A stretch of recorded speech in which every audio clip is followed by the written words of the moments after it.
I do want to make an apology here for the sponsors of this series, the Ibstock Brick Company, who have sponsored this series. I have removed their logo. I have redacted their logo from this poster here because they're not sponsoring me, you see. Not a penny from them is sponsoring me. But what I would like to do to compensate for that rather final way of dealing with their mention is I would like to dedicate this lecture to Ken Smith of Ibstock Bricks, who used to sponsor us going all over Europe looking at cities and stuff like that. And we'd go into an art gallery and we'd say, Ken, this is a really great art gallery, you know, Louisiana there in Denmark. And he'd say, oh, right. And so, Ken, this lecture is for you. Now, we are at a university at the moment, ladies and gentlemen, are we not? It calls itself the University for the Real World. What does real world mean? Is anybody here in this room not in the real world? So it seems that, apart from Andrew Peters, who occupies a world of Derek Geiler and all of those Hattie Jakes and people like that. Look, we are in the University of the Real World, ladies. You come in and join the party. Real world, what does it mean? Is it got any meaning, this expression? What does it mean? What is not the real world? Let us pause and wonder, what do they mean when they say the real world? Do they by any chance mean the boring world? I understand what boring world means, but I do not understand what the real world is. Let's see if we can get a further understanding of this. You will have observed this wonderful piece of graphic design that has suddenly appeared in our corridors here, and it talks about our research. And when it talks about the word our, I will get onto my art, I promise you. Our research means the Faculty of Environment and Technology. James, you're here. Could you just remind me, is that what our faculty here is called? That's the faculty that you belong to. That's I belong to this faculty, apparently. So our research changes your world. That's that word world. I went this morning, by the way, onto the UWE website. If you go on there and look at what happens if you're going to postgraduate research, it says, on the opening page, it says, this is what it says under postgraduate. It says, the real world is not something you will learn from a book. Right. That's worrying me, because I do tell my students to read books all the time. So apparently I am wrong, and the real world doesn't come from books. I mean, that's complete bollocks, isn't it? The real world is a meaningless term. Now, what do we think about the real world in this place here? These are all very, very interesting people. I know most of them. And they are doing really super things, changing the world. I'm particularly impressed by this chap here in the middle, second down. He has developed a way of giving a lecture underwater. That is changing the world. I really understand that. Let's have a look at a couple more. Now, this fella here is changing the world by connecting people to places. That's what happens in the real world. I don't quite know what it means, and I certainly don't know what he's doing with his right hand there, but I feel that he's probably running a dating service. And this character here, whom I've never met, is obviously inventing aeroplanes. Now, these are all very, very worthy activities, but I don't see architecture amongst them. And I don't see what we do being recognised in the environment in which we teach. And this is particularly important to me and to a number of my colleagues here in the Bristol School of Architecture. Make sure you get that down, Steve. This is the Bristol School of Architecture. You see, I'm going to go around and paste this over some of those real world things. Some of us exhibit and sell our art. I'm sorry, it's a posed picture. There's no paint on that brush. And we would really like that sort of thing to be recognised. Architecture is an art, ladies and gentlemen. And also, and that, by the way, that changes the world. Painting changes the world. If you want me to demonstrate that sometime, I hope perhaps in this lecture I will. But even things we do outside, even things we do that aren't connected to the university, changes the world. You see, I know that a few students in this department here do absolutely wonderful things outside, which to me are totally connected to our day job, which is here, learning how to design buildings. So I do something else outside as well as painting, and I'm going to demonstrate to you now what I do. I also go busking, you see, doing this.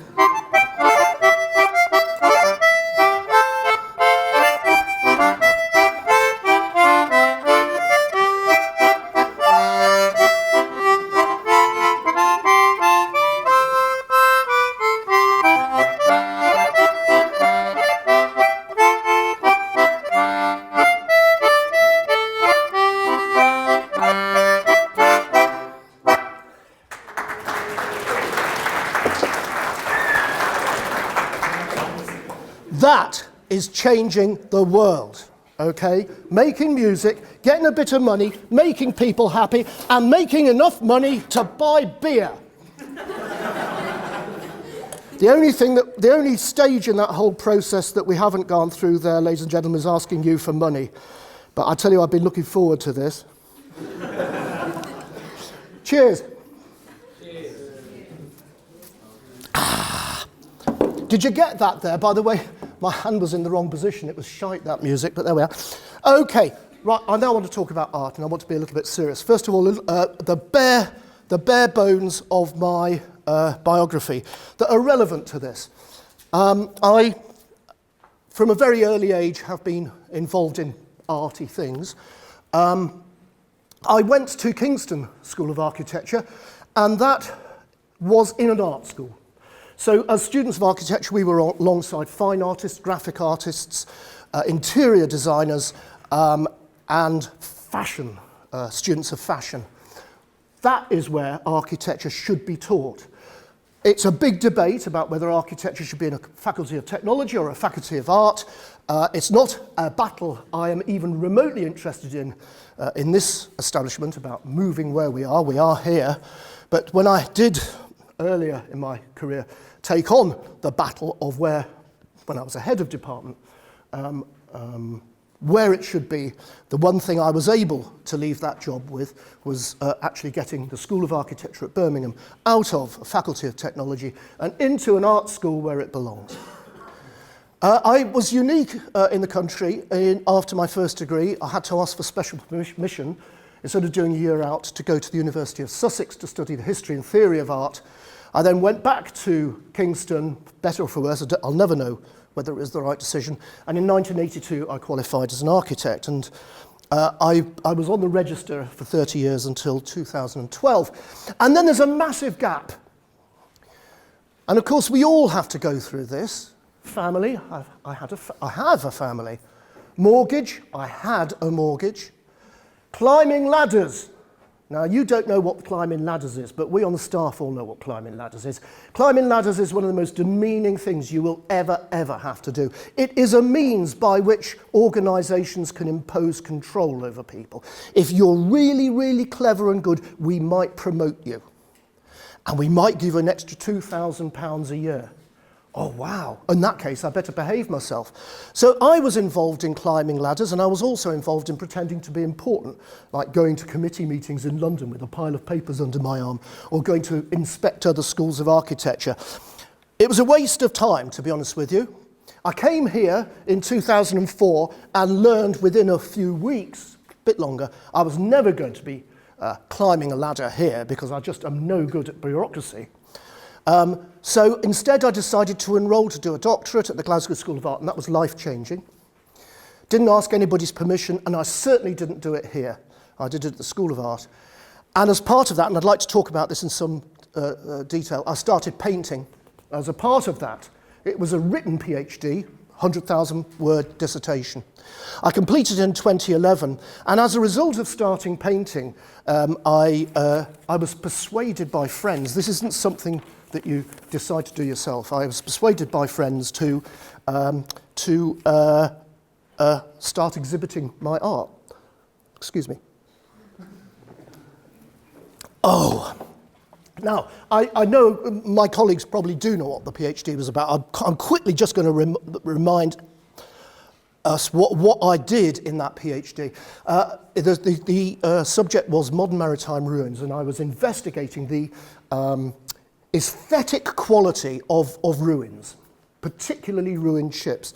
As I was explaining this morning to a student, research is generally a very tight thing. You have to really narrow it down.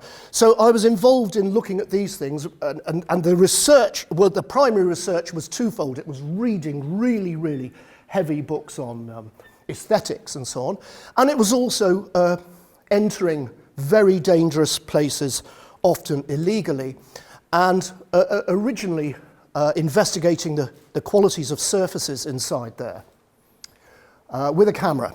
My main tool was the camera. And it involved, I should think, going around 30 or 40 places during that project and just going around and trying to retrieve some evidence of aesthetic quality. So what is aesthetic quality? You see, this is the sort of subject that if you go into an art school, everybody would be perfectly comfortable with that as a question. What is aesthetic quality? But here, and I don't mean in our immediate neighbourhood, which is full of people who are very open-minded, but certainly at the faculty scale, I think there is an unwillingness to admit that issues such as what is aesthetic quality are indeed real research, and we tend to be a little bit more overemphasising data and facts and information.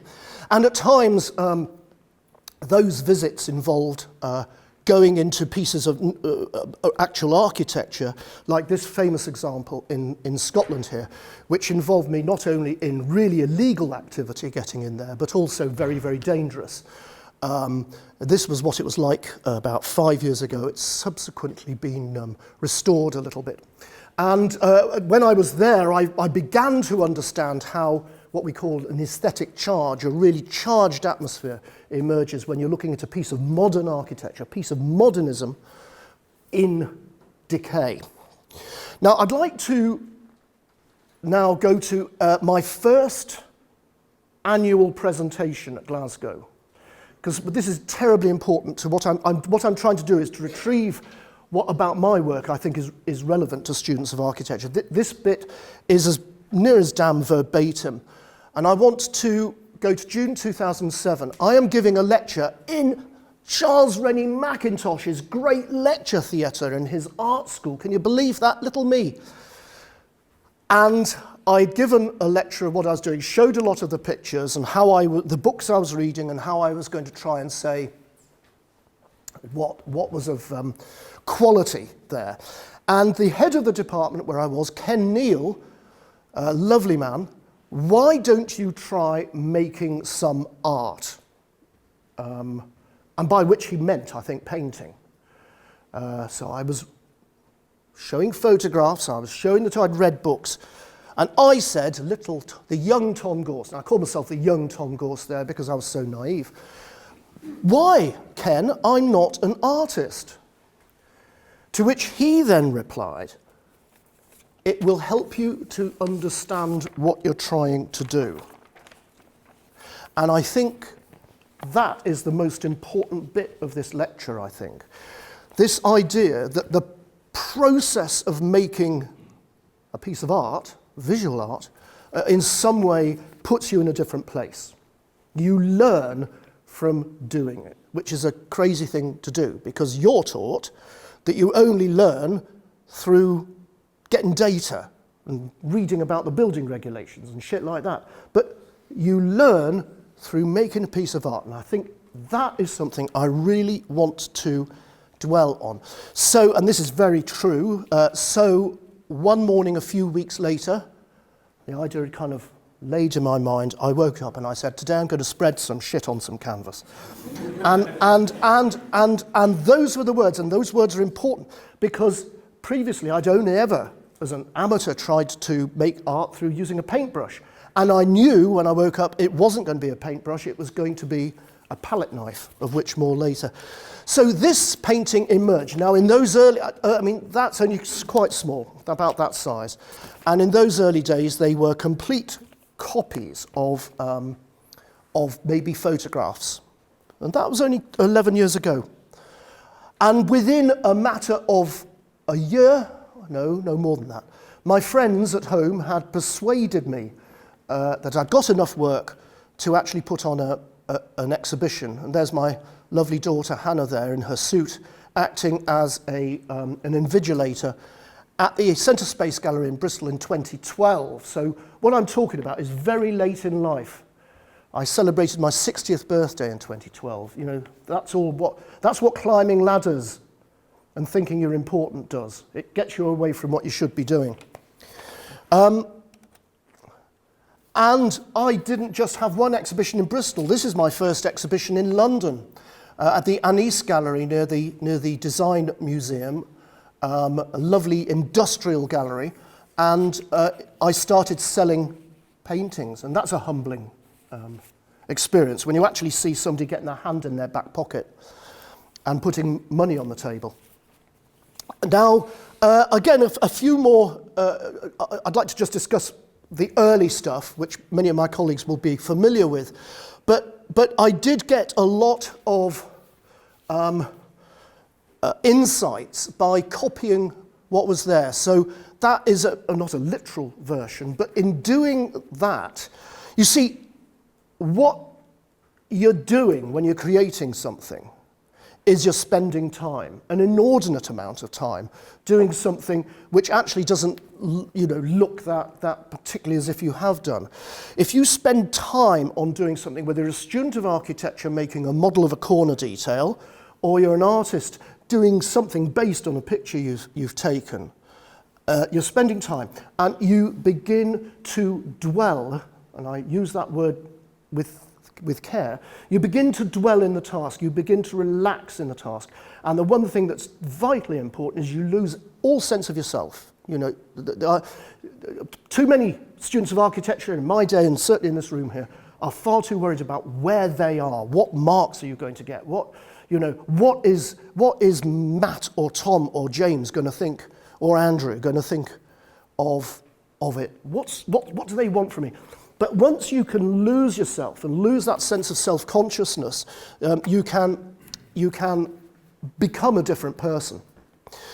Here, for example, I wasn't just talking about ships. Here's a simple aged notice in the town I come from called Birkenhead, up on the near Liverpool. And I spent, I think about 4 months making an absolutely perfect copy of it. Now, why? I don't know. I can't answer that question. Why did I do this? It took ages. Each one of those letters is made out of, I made a stencil out of masking tape, and then I aged it. But what happened when I was doing that is, and I don't know if you want to be cynical and not believe this, but it's true, is I became a signwriter in the 1960s. I became that person. You just you completely transfer yourself into the task you're trying to do. This one was unsuccessful, and I haven't finished it. It's like that now. Another attempt to reproduce reality. And this is a derelict brothel in Birkenhead, above a pub, and I photographed it with care, and as you see, reproduced it with care. And the attempt was to understand what it was like being part of that kind of docky kind of world, and to understand what it was like whenever this was working. But I don't feel that there was any bleakness coming out of the work, so I abandoned that. But this piece here of my early work, I think was really the first mature painting I did. It again is photographic, It's large now. I'm now working on this sort of size. It's photographic, but it's got starting to get deep texture. And the title isn't an indulgence. The title, In Contemplation of Distance. This is me trying to get onto a derelict old ship. And it was 2 meters away from the quayside, and there was a ladder that I found, and I put it over there and wanted to get onto it, partly because I'd been on this particular ship as a kid. It was a sort of party boat. And anyway, I couldn't get onto, I just couldn't get the courage, because below the ladder, about 10 meters below, was just mud. And I thought I'd probably break bones, so I probably spent an hour plucking up the courage and failing to get the courage. So it wasn't just contemplation of distances, as in that was a long distance away, but also contemplation of distances in time. It was something I was familiar with. And in making the painting, I started to contemplate issues about nostalgia and recapturing our youth and all of that sort of stuff. So making paintings, you learn about things, about yourself as well, so I think that's very, very important.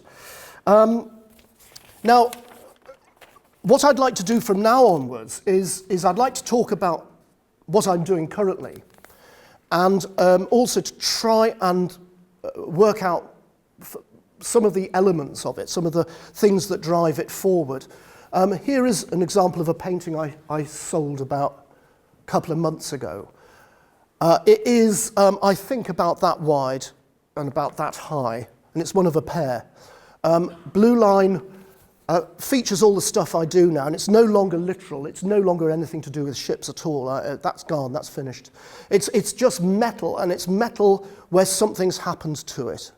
And what I do when I make a painting is I start off. You can see these lines there. It's supposed to look like pieces of metal welded together. And I call that the architecture of the piece. I work out where those lines are going to be. And the texture is built up over really successive repaints. I use a lot of ready-mix mortar, sand and cement. And when I'm really producing a very deep piece of texture, I'll use reinforcement inside there, which is usually linen, which won't stretch. So I set up the architecture. I'll also layer lots of layers of colour, different colours. Sometimes not far apart. That gives a sense of visual depth, but also quite radically different colours. And I call that the archaeology of the piece. And then I came along afterwards and did that line over, and that was one of the most hairy things I've ever done. There's the partner painting there, red line, which, you've spent quite a long time making the kind of the pieces of steel. This is all on canvas, stretched canvas. That's what makes, for me, I don't want to work on metal. I want to suggest metal. And then I come along, and having to put this streak of colour is a very quick and, as I say, very, very scary thing. This is one I've just finished. Sump. I use details a lot.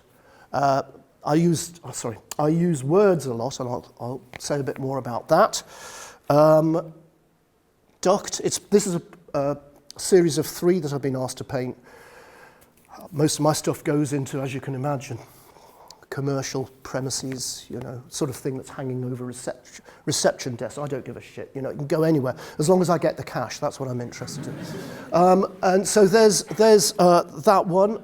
I'm playing with scale. I think one of the things about being an architect is, and this point was raised at a lecture I gave at one of my exhibitions, is I like to see things orthogonally. Perspective doesn't exist in my work. And I also like playing with scale. So these rivets, the reason it's called big rivets is that these I've upped the scale. This is scale of 2 to 1. It's all double size what it should be. And I have been asked, believe me, I have been asked to do a painting of 1 brick at a scale of 10 to 1, which I shall really enjoy doing. And of course, you can imagine the care I would have to put into finding the brick that I'm going to represent. I love suggesting barriers and exclusion. Perhaps that's something deep about me, I don't know. But often, certainly my experience of doing the PhD, a lot of it was going through barriers, crossing thresholds. And one imagines this being probably some sort of metal gate that's preventing me from going somewhere. And perhaps it says keep out or something like that. But the title of the piece Seems Like a Freeze Out. Does that mean anything to anybody? Seems like a freeze out. I'm looking at the older members of the room. No, nobody in particular. Seems like a freeze out. Yeah, it's true. No, okay. No, it was the title Dylan was going to call Visions of Johanna. So, yeah.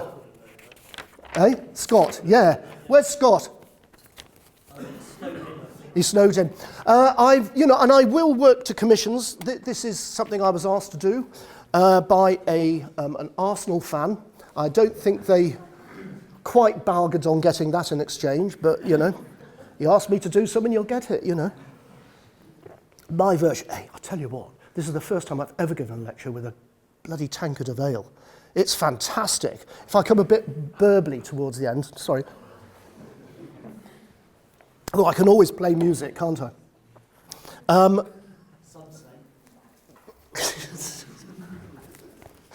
You're giving the next lecture, pal.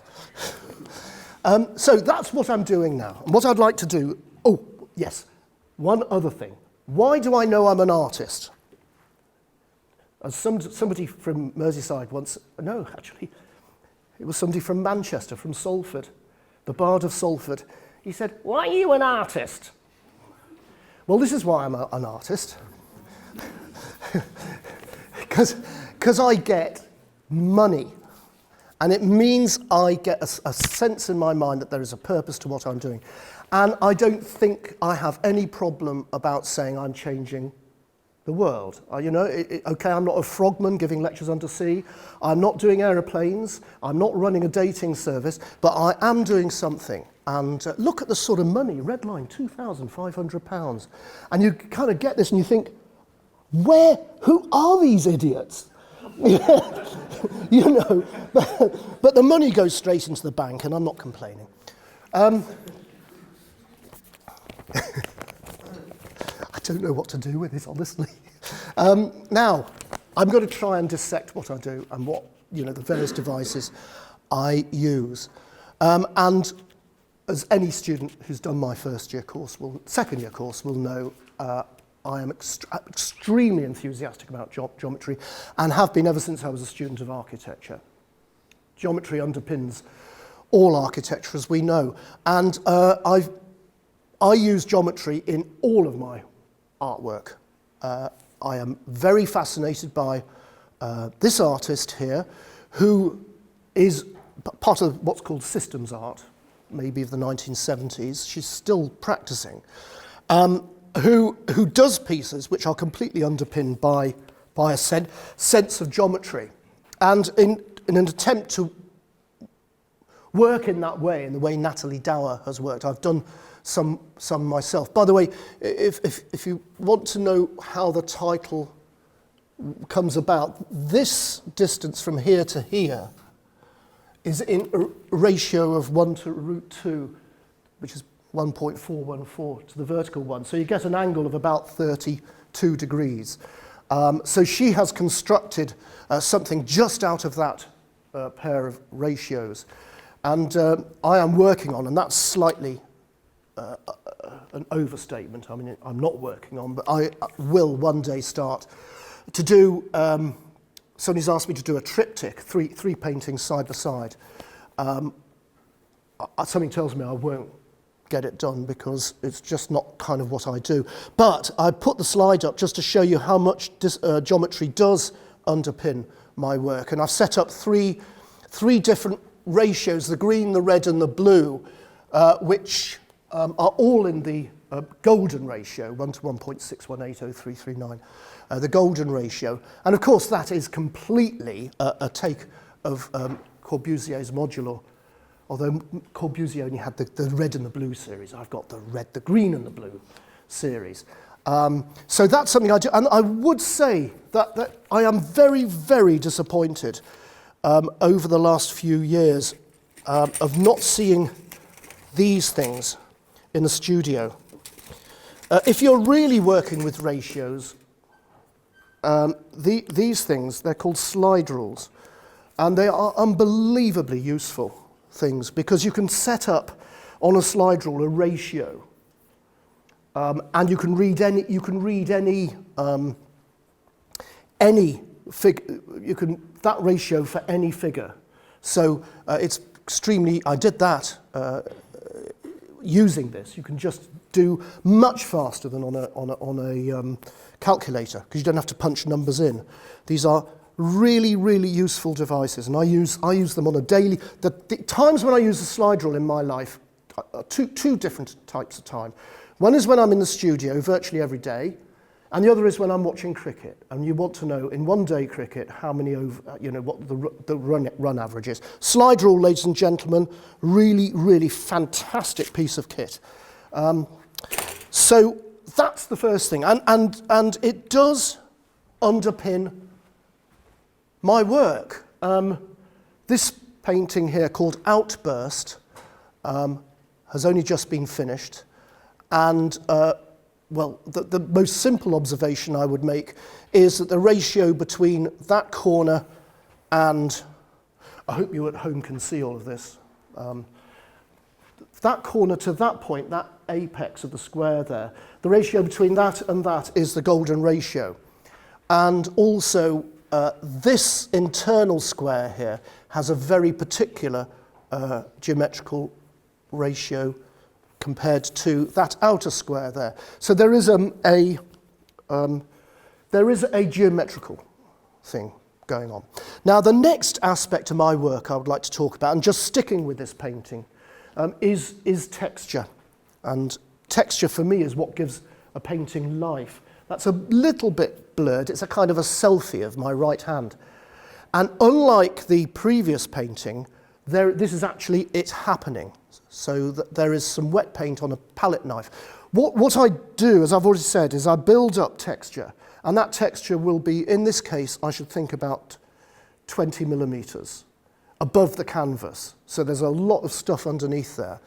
And then, and I will then run using quite acrylic paint. I will run paint, and I'll stand sort of moving the canvas around, and I'll run probably 5 different washes of paint to give it a sense of being aged. And then I will drag a very full palette knife across the rough surface. And I don't know how many people who make art in the room, but I mean, I make a number of observations about doing it. It's an incredibly intense emotional activity. If it's not, then you shouldn't be doing it. And something I've noticed over the few years I've been doing it, you can't do it a second time. I remember once I did a series and somebody said to me, well, can I have one of those? I said, all right then. And the second time I did it, it was awful. And yet, you know, I knew exactly what I was trying to do. And what I'm inferring from that, and it's getting back to the Ken Neal conversation, I'm inferring from that that there is some transfer of real thought that goes on during the act of making something. In your case, I'm quite happy to say that could be losing yourself in a model. Model not just of a building, a model of a part of a building, and iterating it time and time and time again. Losing yourself, I think, is the important thing. And that's exactly what happens there. I wouldn't be standing before you now if it wasn't for the fact that I believed passionately that there are parallels between what I do and what we do here in this building. And I've already said that one other thing I do with texture is I make words. This is a very close-up detail of Sump, a recent painting of mine. And I absolutely love making words out of stencils. You will, of course, be aware that Le Corbusier used stencils all the time in his working drawings. When I was a second-year student, third-year student at Kingston, I used stencils on all of my work. I admire the artist Tom Phillips, still practicing, who using stencils, makes stencils part of his work. I'd really like to talk about Phillips, but I can say I haven't got time. Here are two examples of Phillips's work where the stencils are part of the work. And because I paint on very thick canvases, about 50 mil thick canvas, I place words around the edge of my canvases as well. And when I was a student at Sussex University of Art History, Tom Phillips came down to give a lecture, and I was lucky enough to go up to him afterwards and say, "Where did you get the stencils from? Which particular stencils did you use?" And he told me where to get them, and I went out to a place in East London, and I bought, I think, 3 sets of zinc stencils, of which this is the largest, I think, 2 inches. I think they're 2 inches high. And I use these on all of my work. But since I've become a very rich and successful artist, I bought these monsters here. This is a zinc stencil, 150 mil high. It enhances my stature, don't you think? I bought a set of these, numerals, capitals. I also bought 100 mil high stencils, 400 quid the lot, so they're not cheap things.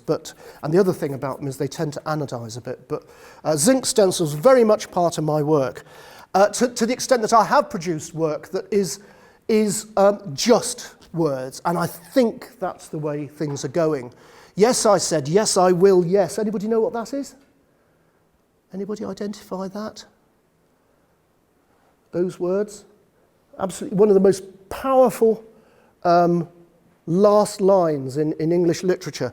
They are the last words of Ulysses, and it's full of, release and passion and all of that sort of stuff. And I just think the act of making something like that, which I suppose takes, I don't know, 8 hours, and that includes drying time. 8 hours to make something like that, and that makes you think about the words that you're actually using. Sorry, I know it sounds a bit crazy, and I've no intention of sort of bullshitting you. It really does. If you can find something as you're designing that takes time, and that you lose yourself and you stop worrying how many marks you're going to get for it, that's when you start to really design. Am I right or am I wrong? My colleagues are nodding their heads. It's absolutely true. I of course, don't make any secret about it. I'm political, and I was very much informed not only by the work that the Russian suprematists made, but also this man, Dave King, who's only just died. He was the man responsible for these sorts of political notices and artifacts, and I find the directness and the immediacy of that is very artful. And King was a really talented graphic designer who also happened to be a Trotskyite. And one of the things he liked, for instance, is the sort of stuff that came out of Paris in 1968. May 1968, the start of a prolonged struggle. And I've just finished a piece, just before Christmas, I finished a piece which I'm going to keep to myself, which is an absolute copy of that.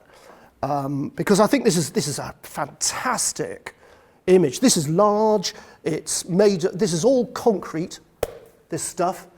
And then the word there, does anybody know what épuis stands for? Question mark? So, and then? Yeah, and then? So it's the start of a prolonged struggle, and 50 years later, because that was 50 years ago, and then, so it's a slightly cynical statement by me. I also think the use of graphics, large graphics, important graphics, resounds with another aspect of French design. L'Enclos in the 1980s, or maybe even the 70s, started to put huge words on buildings, and I think that's really, really important. And of course, colour comes into this. Now, colour is the subject that has been totally missed in schools of architecture. Well, there are two, landscape and colour. Maybe it's because it's a male-dominated, I don't know why colour's not taught. So you can imagine, after the absolute hell of working in Birmingham for 2 years, I came here and I saw, here is a school of architecture which takes colour seriously. Because that building over there, our block, has a whole colour installation there, designed by my very, very much liked colleague, Andy Bradford, who's currently on sabbatical in another institution. He did all of this colour work, and it's serious stuff. The colour wheel there on the left, and I learnt an awful lot about colour from looking at Andy Bradford's work. And it makes me mad, ladies and gentlemen, mad, that we have been so discourteous to Andy Bradford, that we have utterly shat on his work. Now, I saw a student working on, that's fine, but this is the fucking institution here coming and putting a propaganda thing on Andy Bradford's work. Now, don't you think that is atrocious? This man has put a rectangle of colour here to show how colours interact with each other. I'm pleased that people have put this on. That's what we do in schools of art. But to put a television there and a conduit is beneath contempt. It is institutional vandalism. Put that on record. I'm angry.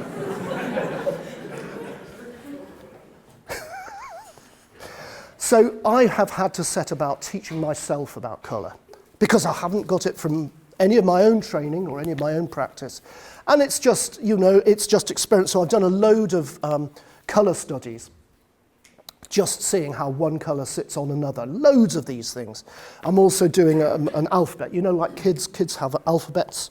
I'm doing one of those things out of tiles, and each one of them is a different colour, just to see how colours work together.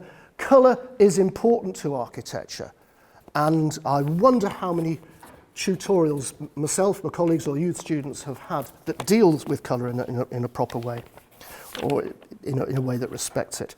Now, the last aspect I want to talk about is one that I actually gave a whole lecture on to University of Bath a few months ago, because it's something that I think is the most important lesson for architects, and that is that we do as little as possible. It's a great fallacy amongst students of architecture that we try to do as much as possible in order to impress people. And yet, if we do have the confidence to do a little, it goes much, much further. I'm now going to have a little sip. That was a big one. So, we have a tradition in Western art of admiring people who've done almost nothing. Like this piece here, I showed this to the second year the other day, so apologies to them. Forget the white lines on there, that's just age, crazy. But Malevich, as a suprematist in 1915, produced a black square on a white background, and even more audaciously, a white square on a white background. Now, this isn't art to sit, it's pretentious to sit and admire this. I think what we just need to know is, why did he do it, and what is the power of what he did? What is the power of doing nothing, especially to us as architects? Have you ever heard of an architect who was asked to do something and said, I'm going to do nothing instead? Well, that's exactly what I'm advocating as architects. There was a show recently in London about abstract expressionism, and this man's work was there, and what you see is what you get. And what Newman did to execute this is he put coat after coat after coat of paint, oil paint, which he would use in varying grades of dilution with spirits. And he knew exactly what he's doing. And I know from my humble experiments in this exactly the sort of thing that would be going on in his mind there. It was nothing to do with trying to represent something. It wasn't representational art. It was beginning, remember that word I used, it was beginning to dwell in something, that you become part of it, and then your mind becomes wiser. You will, of course, also be aware of the seminal 4 minutes 33 seconds of silence by John Cage in 1952. And more recently, both in time to us and also closeness to here, I want to pause on this work of art here because it's done by a Bristol-based artist, Richard Long, and this was the title of my lecture at Bath, A Line Made by Walking. Now, Richard Long was a student of art, and he got out of a train. He saw a field, which I think probably had dew in it, and he got out of the train and walked a line and then took a photograph of it. And that could be, you could think of that cynically as a very, very vacant thing to do. But if I was to show you that, that is a book which has been written about that one piece of art. And for any of you who are planning a dissertation, I know you're under pressure at the moment to come up with ideas, my earnest advice to you is to write about something very, very, very small. And this book here has got so much scholarship, you become aware of contemporary art through reading that book about just that line made of walking. So don't please write for your dissertations the history of architecture from Greek times to the present day, because you will fail. But if you write about, no, I'm trying to think of something, I can't, too much beer. If you write about something very, very finite, it will be so much better. And of course, the word that comes to mind with this sort of art is minimalism. And minimalism in architecture just doesn't get it. I am not talking about this. I am not in any way talking about minimalism in architecture. This is, of course, maximalism. This is high budget stuff. This is difficult to do. But what I am interested in is stuff which is, or an architect being able to say no. I remember I did a workshop, a public participation workshop about the future of the centre of Bristol. However long ago it was before the centre was redesigned. And all the teams, they were all teams of architects, especially from that outfit downtown called Alec French. Hi. And everybody came up, we're going to put building there, we're going to put that building there, we'll put that building there, that building there. And our team just said, no, we're not going to do anything. We're going to just pave it. Just leave it empty. Why do architects always have to do stuff? I think the power of being an architect is to be able to say empty, no. The best, sorry, I'm not saying this in comparison to my colleagues in the room, but one of the most inspiring people I've worked with was a man called Terry Robson at the University of Bath, who'd worked as a minimalist architect. And he used to ask students to place one element on another. I think we do things like that in our first year now. Just place that thing on a base and think about it and tell me your reasons for doing it. Rather like, Malevich, why did he place his square in the way he did? So my motto is, I am an architect, and therefore I make nothing. I'm not saying that we don't make anything, of course I'm not, but in a studio, instead of starting with lots of ideas and paring them down, your tutor saying to you all the time, take that away, take that away, take that away.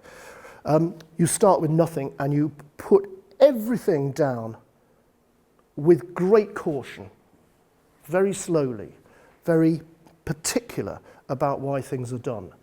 So I do think there's something in that. And I have had a go at doing that. This is a painting, it's 1 metre by 1 metre, so that's quite a large piece of canvas. and it is black. Just black.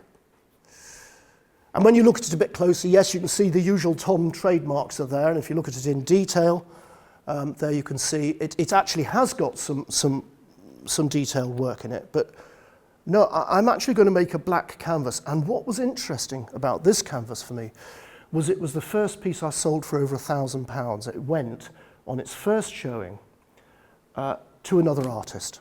And I think I really do want to I think leave you with that sense that you don't have to cram stuff in, but what you do, you have to do with real care and real consideration. You have to dwell in your work.